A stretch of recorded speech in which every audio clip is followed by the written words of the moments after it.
Nafissatou était une jeune femme d'une beauté envoûtante, avec des courbes généreuses et un teint caramel qui attirait souvent l'attention partout où elle passait.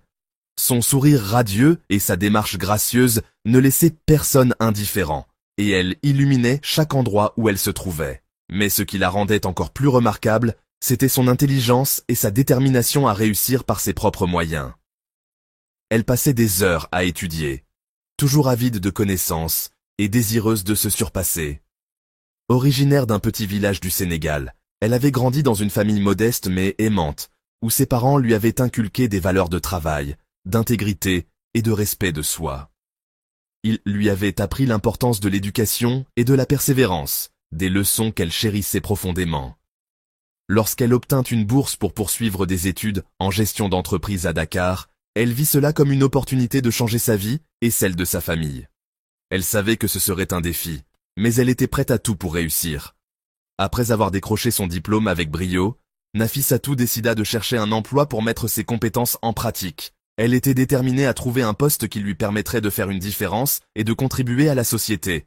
Elle avait entendu parler d'une grande entreprise dirigée par un certain Monsieur Dia, un homme influent réputé pour ses succès dans le monde des affaires. Elle espérait que travailler pour lui serait une opportunité d'apprendre et de grandir professionnellement. N'oubliez pas de vous abonner à la chaîne Les Histoires Fascinantes, de liker et de partager cette vidéo. Votre soutien nous aide à continuer à raconter des histoires inspirantes comme celle de Nafissatou. Un jour, elle reçut une invitation à passer un entretien dans cette entreprise. Nafissatou se prépara minutieusement, un tailleur élégant, une coiffure simple mais soignée, et un dossier impeccable rempli de ses réalisations. Elle savait que ce poste pourrait être le tremplin dont elle avait besoin pour sa carrière. À son arrivée, elle remarqua que le bureau de Monsieur Dia était impressionnant, décoré de meubles luxueux et d'œuvres d'art modernes. L'entretien débuta de manière professionnelle. Monsieur Dia sembla impressionné par son parcours et ses réponses. Il la complimenta à plusieurs reprises sur sa présentation et sa manière de s'exprimer. « Vous êtes une femme ambitieuse, et c'est exactement ce que nous recherchons ici. » Nafissatou était confiante. Elle avait le sentiment d'avoir fait bonne impression. N'oubliez pas de vous abonner à la chaîne Les Histoires Fascinantes, de liker et de partager cette vidéo. Cependant, à la fin de l'entretien, l'atmosphère changea subtilement, presque imperceptiblement, mais suffisamment pour que Nafissatou le remarque. Monsieur Dia, qui jusque-là semblait respectueux et professionnel, se mit à poser des questions personnelles et déplacées. « Dites-moi, Nafissatou, une femme aussi belle que vous doit avoir beaucoup d'hommes autour d'elle. Vous êtes mariée ?»« Non, je suis célibataire, » répondit-elle avec une pointe de gêne. « Mais je préfère que nous restions concentrés sur mes qualifications pour ce poste, » ajouta-t-elle fermement, essayant de reprendre le contrôle de la conversation. Il acquiesça en souriant, mais son regard insistant trahissait d'autres intentions, des intentions qui n'avaient rien à voir avec le poste. Avant de conclure l'entretien, il ajouta d'un ton qui se voulait amical, mais qui sonnait faux. « Vous savez, ici, nous valorisons la loyauté et la proximité avec nos collaborateurs. Une proximité qui va au-delà du simple cadre professionnel. Je suis sûr que vous comprenez ce que je veux dire, » dit-il avec un sourire qui la mettait mal à l'aise. Nafissatou sentit son cœur se serrer. Une vague d'angoisse l'envahir. Elle avait entendu des rumeurs sur ce genre de comportement dans certaines entreprises, mais elle n'aurait jamais imaginé que cela lui arriverait à elle, ici, maintenant. N'oubliez pas de vous abonner à la chaîne Les Histoires Fascinantes, de liker et de partager cette vidéo pour ne rien manquer de nos prochains récits captivants. Quelques jours plus tard, elle reçut un appel de Monsieur Dia lui demandant de le rencontrer en privé pour discuter des résultats de l'entretien. Elle était surprise par cette demande inhabituelle, mais sa curiosité l'emporta. Intriguée mais méfiante, elle accepta. Elle se demandait ce que Monsieur Dia pouvait bien vouloir lui dire en privé. Lorsqu'elle arriva, il lui fit un discours élogieux sur son potentiel et lui annonça qu'elle avait toutes les compétences pour le poste. Ses mots étaient de flatteurs, mais elle sentait qu'il y avait autre chose derrière. Mais il ajouta rapidement, « Toutefois, Nafissatou, dans le monde des affaires, il ne suffit pas d'être compétent. Il faut aussi savoir naviguer dans les eaux troubles des relations professionnelles. Il faut aussi savoir plaire à ses supérieurs. » Ces paroles étaient lourdes de sous-entendus. « Si vous me montrez que je peux vous faire confiance, je suis prêt à vous donner cette chance. » Il la regardait intensément, attendant sa réaction. Elle comprit immédiatement ce qu'il insinuait. les compliments déguisés, les sous-entendus, et maintenant cette proposition directe. Tout cela confirmait ses craintes, et maintenant cette proposition directe. Elle se sentait piégée, mais elle savait qu'elle devait rester forte. Tout cela confirmait ses craintes. Elle prit une profonde inspiration, cherchant les mots justes. Avec tout le respect que je vous dois, monsieur Dia, je suis venu ici pour travailler, pas pour autre chose. Sa voix était ferme, mais respectueuse. Il la regarda, visiblement agacé par son refus. Réfléchissez bien, Nafissatou. Beaucoup aimeraient être à votre place. C'est une opportunité unique. Beaucoup aimeraient être à votre place. C'est une opportunité unique. Il essayait de la convaincre, mais elle était déterminée. Elle se leva, rassemblant son courage. Elle savait que sa décision pourrait avoir des conséquences, mais elle était prête à les affronter. Merci pour votre temps, mais je préfère réussir avec dignité plutôt que de sacrifier mes valeurs. Bonne journée.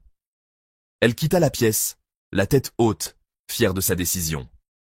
N'oubliez pas de vous abonner à la chaîne Les Histoires Fascinantes, de liker et de partager cette vidéo. Votre soutien est précieux pour nous.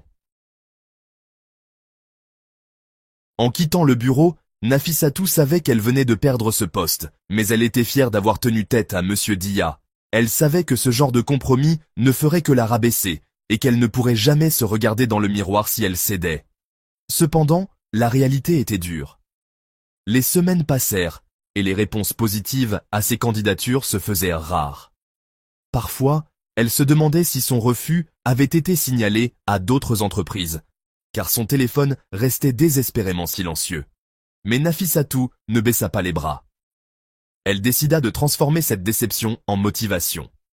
N'oubliez pas de vous abonner à la chaîne Les Histoires Fascinantes, de liker et de partager cette vidéo. Un soir, alors qu'elle repensait à ses rêves, elle se rappela les paroles de sa mère.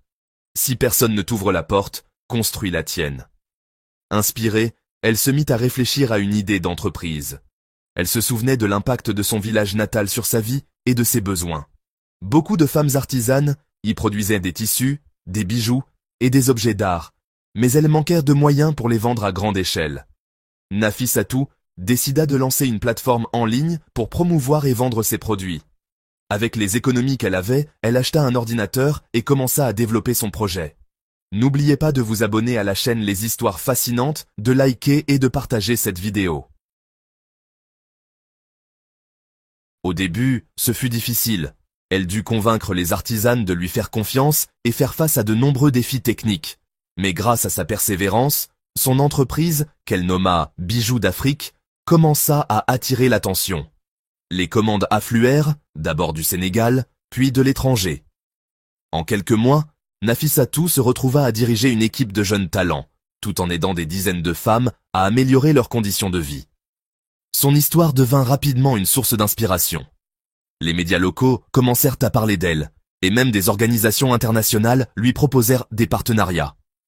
N'oubliez pas de vous abonner à la chaîne Les Histoires Fascinantes, de liker et de partager cette vidéo. Un jour, lors d'un événement entrepreneurial prestigieux, Nafissatou fut invitée à partager son parcours. À sa grande surprise, Monsieur Dia était présent dans le public. Il l'observa avec une expression mêlant honte et admiration lorsqu'elle raconta comment elle avait choisi de refuser un emploi pour préserver son intégrité et suivre son propre chemin. À la fin de son discours, il s'approcha d'elle, visiblement embarrassé. « Monsieur Dia, Nafissatou, vous êtes vraiment impressionnante. Je vous dois des excuses pour ce que je vous ai dit autrefois. » Nafissatou, il n'est jamais trop tard pour changer, Monsieur Dia. J'espère que vous traiterez les femmes différemment à l'avenir. N'oubliez pas de vous abonner à la chaîne Les Histoires Fascinantes, de liker et de partager cette vidéo. L'histoire de Nafissatou devint un symbole de courage et de résilience. Elle montra à des milliers de jeunes femmes que leurs valeurs ne dépendaient pas des compromis qu'on leur demandait de faire, mais de leur capacité à rester fidèles à elles-mêmes.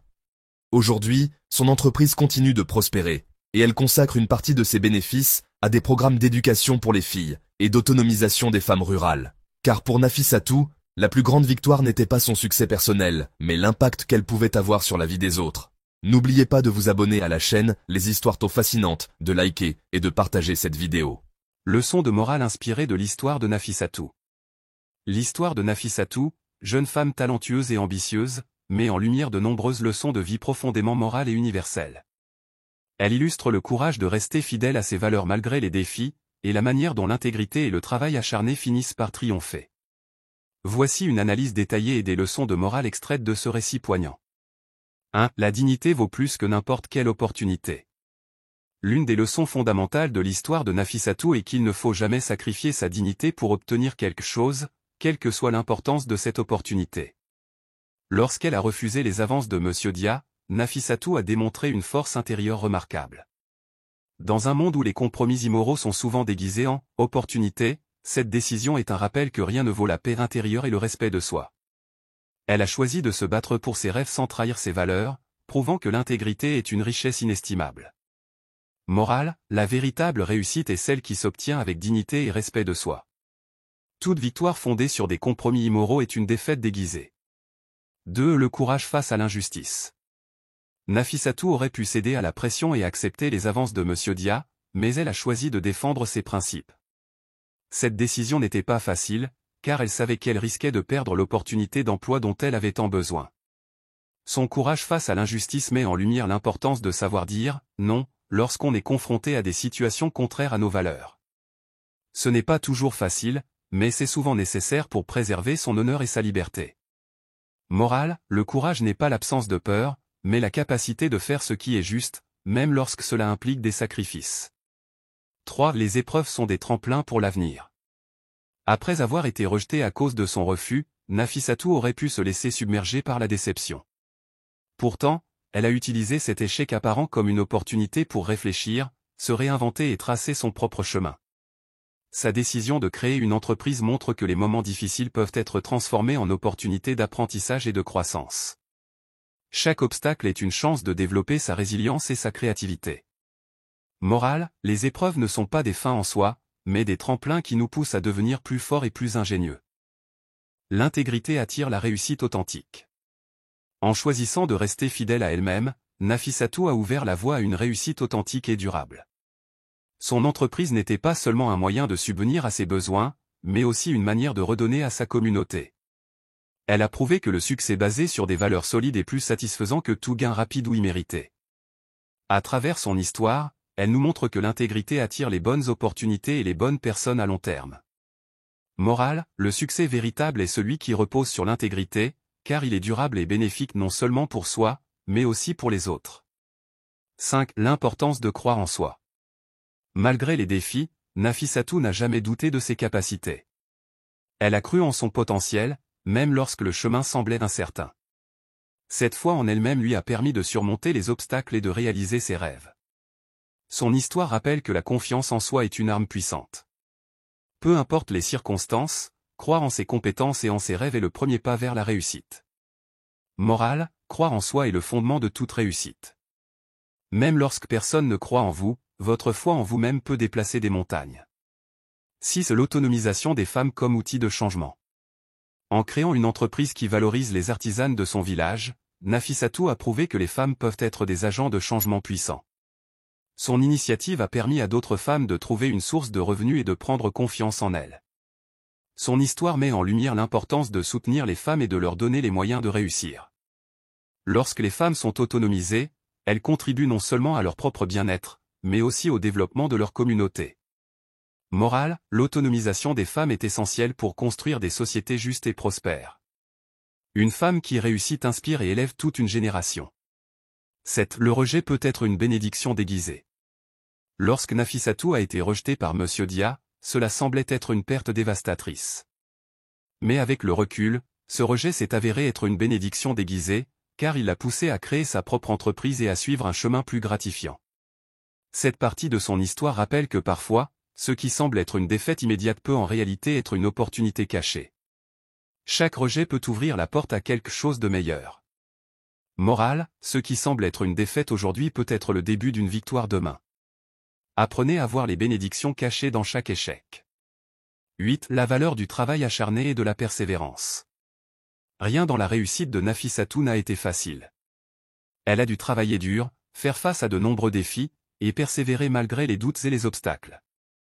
Cette partie de son histoire montre que le succès n'est jamais immédiat, mais qu'il récompense ceux qui ne renoncent pas. Son exemple nous enseigne que le travail acharné, associé à une vision claire et à une détermination inébranlable, peut conduire à des réalisations extraordinaires. Morale, la persévérance et le travail acharné sont les clés de la réussite. Ne vous laissez jamais décourager par les difficultés. 9. Le pouvoir de transformer les vies des autres. Nafissatou n'a pas seulement réussi pour elle-même, elle a également changé la vie de nombreuses femmes artisanes en leur donnant accès à un marché plus large. Son histoire montre que le succès est plus significatif lorsqu'il a un impact positif sur les autres. Elle prouve que lorsque nous utilisons notre réussite pour aider les autres, nous contribuons à créer un monde meilleur et plus équitable. Morale, la véritable richesse réside dans la capacité d'aider les autres à réussir. Partagez vos succès pour élever ceux qui vous entourent. 10. La justice finit toujours par triompher. Lorsque M. Dia a vu le succès de Nafissatou, il a été contraint de reconnaître ses torts. Cette partie de l'histoire illustre que, tôt ou tard, la justice finit par triompher. Ceux qui agissent avec intégrité sont récompensés, tandis que ceux qui abusent de leur pouvoir sont confrontés à leurs erreurs. Morale, la vérité et la justice finissent toujours par l'emporter. Soyez patient et restez fidèle à vos principes. Conclusion, la dignité comme héritage durable. L'histoire de Nafissatou est un témoignage puissant de l'importance de rester fidèle à ses valeurs, même face à des défis immenses. Elle nous rappelle que la dignité, l'intégrité et le travail acharné sont les piliers d'une vie réussie et épanouie. En inspirant les autres par son exemple, Nafissatou a montré que chaque individu a le pouvoir de transformer les défis en opportunités, les rejets en réussite, et les injustices en leçons de vie. Résumé moral, la vie est remplie de défis, mais ceux qui restent fidèles à leurs principes et travaillent avec détermination finissent toujours par triompher. Inspirez-vous de Nafissatou pour vivre avec courage, dignité et une foi inébranlable en vos rêves. Merci d'avoir suivi cette histoire avec nous. Si elle vous a plu, n'hésitez pas à laisser un pouce bleu et à vous abonner à la chaîne pour ne rien manquer de nos prochaines aventures. Dites-nous en commentaire d'où vous nous regardez, ça nous fait toujours plaisir de savoir où nos histoires voyagent. À très bientôt pour une autre vidéo et portez-vous bien.